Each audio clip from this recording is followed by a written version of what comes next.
If we can accomplish unconditional hate, we can accomplish unconditional love. We can have a point where you don't need a reason to open a door for somebody. I don't let past experiences define who I am. I think that's why I still love as unconditional as I do. I don't think you can genuinely not be hurt by love. Either you're loving too much or you're loving too little. It's gonna affect you either way. So having that prideful, that wall there prevents you from reaching to the next level. I had to learn how to forgive.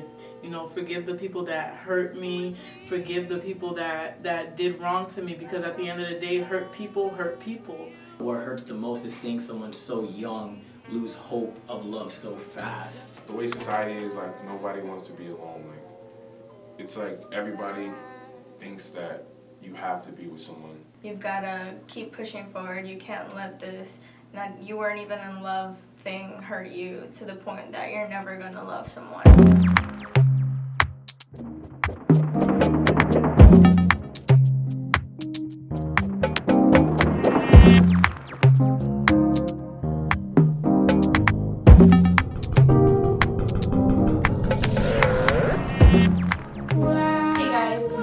My name is Nor Elidlani. Juan Alvarez. My name is Josh. My name is Azil. Hi, my name is Kirsten. Hi, I'm Margie. Hi, my name is Juju. And I would classify myself as a very unconditional yet passionate lover. I'm definitely the aggressive type. When I fall for someone, I fall real deep, hard, ride for you type. And I feel like it's more because of how I was raised. I feel like when you're in love, it's something that you don't. It's not words that mean that you're in love. If you're in love with somebody, it'll be able to show through your actions, not just words. But that's just I get very attached to the person that I love. If I love you, that means I'm willing to make a sacrifice for you. The kind of a lover I am, I would say, is a distant lover. It's not that I don't love people, it's just that I've kind of felt content with the love that I have now. And if something comes along, I'm open to it, but I'm not eagerly seeking it. If you're giving the best of you, I will give you the best of me. So basically what you give me is what you get, but I'm also the type of person that I don't like to waste my energy. My love is pure. My love is, you know, something that you're not gonna find, and I know that, and I cherish that. That's something that I always hold dear to me. Very optimistic about going through the positive experiences because we all live in this world to be loved, and to be loved is the greater feeling, so. I definitely have the habit of always putting others before myself. So many different situations, so many different scenarios, so many different people that you kind of get tired of constantly putting people before you. So it's something that you have to grow into and mold yourself to become, because self-love is not easy at all. I love without being afraid of who I am. When I was 18, I would consider myself to be a persistent lover. It changed when I turned 21. Now I just feel like don't have a type of love. I'm not a lover. I don't have any feeling of love. I'm just black. Why do you love the way that you do? Why do I love the way that I do? If I love you, you gain all of my love. And I just see so much in people, so much fire, so much passion, so many good qualities about people. And that's what fires my passion up, to love that person and embrace that person and love them with everything that I have. It's definitely a feeling that you should share with other people, but it's also taught me that it's kind of scary when you're in love with somebody. Back when I was in high school, I felt like you know when those cats are playing with the little toys? I felt like I was a toy. I was just being gnawed at every night. And it was gruesome, but it also made me feel invigorated. I felt more alive than I've ever felt up until that point, but I also felt so much suffering. That was definitely like an eye-opener to see how much someone can make you suffer without ever laying a hand on you. There were walls that needed to be broken down. There were a lot of trust issues that needed to be taken away. I'm frightened about love itself, but the thought of that scares me because I'm going to give 100% of me to somebody else. Somebody can just take that from me and take me from me. I want to say when you waste multiple weeks, months, days, years on somebody and have it all come to an end, he's like, I really just wasted all this time and effort. I love this person. I love this girl, and then she's gonna do this to me. I could have done something different. It's not like I gave up on every girl. It's just I'm smarter about what women do and why they do the things they do. I mean, that's how I feel about it. Just because I've been hurt don't mean I need to break down on somebody else or treat somebody else the same way I was treated. I mean, that's just not right. So I always wanted genuine love, people to treat me the way I treat them, not to get anything in return, but just how it makes them feel, making the person that they love happy. Even though necessarily I haven't been in a relationship before, I have been there before. It sucks. It's one of those things where in the past, my past experiences or the different situations I've been in, I was never chosen. I feel like regardless, there's always going to be somebody out there that does deserve you and somebody that will give you exactly that love back. Intelligence with pain equals pride, because you're smart enough to realize you don't want to get hurt again.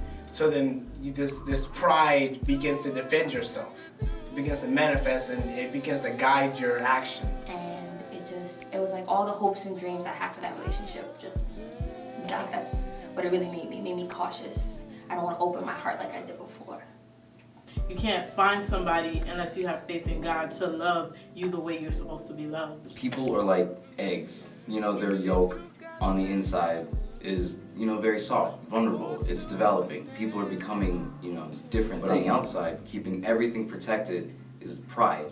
Because you can attack somebody in any way, like emotionally, physically, but if their pride is broken, they have to become something else. Like one of my deepest fears would be to just someone to literally hurt me so bad that I won't open up myself or care for anybody else. And it's just made me more aware of like, hey, people aren't good like that. Like not everyone, you never really know someone's intentions until you really know. You could talk to somebody all you want, but at the end of the day, they might have a hidden agenda. It really is. It's like a test of time and a test of patience, and it's an investment. So you have to fulfill the criteria. I pulled myself back, and then I started losing hope in myself. You can't blame her mistakes on the next person. You're gonna go through heartbreak. It's the only way you're gonna find the right one, is to know what was bad in each relationship, to know what to avoid to the next person. Right now, true I love you to someone? No, right now, no. Has there ever been a time where you ever pushed that pride aside for somebody? Of course, all the time. Sometimes you just have to swallow your own pride just to do what's best for the situation. But you also have to understand that people have to do that for you too. It can't be 100% you all the time. But you just have to have the want to do it. You can't just go to somebody and be like, yo, push your pride aside. Like, you can't force somebody into a situation. It's something that they have to grow within. Like unconditional love, not everybody loves unconditional. Those relationships, you build those connections with people that are everlasting if they're on the same level as you. I feel like I protect more of myself with my pride. I feel like it's me sacrificing my beliefs. I sacrifice a little bit of myself every day. It's like chipping off of that character I was building. When you break down the walls of who I am, I guess, I am dependable, clingy, very sensitive, and I stopped putting up an effort to defend those things. Pride has failed me, and I'm trying to learn a new way to be because of it. You're left in your core being. And the thing that sucks about that people really don't like to open up like that is because they're afraid that they're going to get hurt. They're afraid that they're going to get taken advantage of. Because once you open up completely to somebody, there's no taking it back. This person now knows everything about you. You can't let nobody in your core, bro. You ain't really loving them. Love and trust go parallel with each other. They go side by side.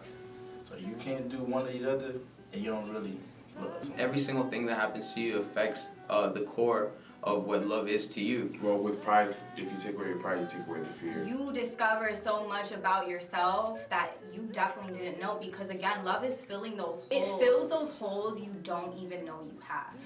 What's left underneath is vulnerability, you know, your true self.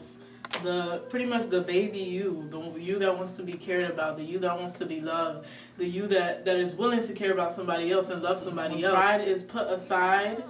There's the core where you just love that person for who they are instead of being yours and being what you want them to be.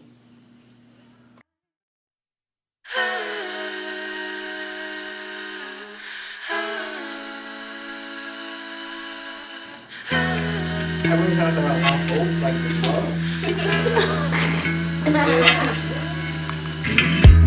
That shit He's looking everywhere but.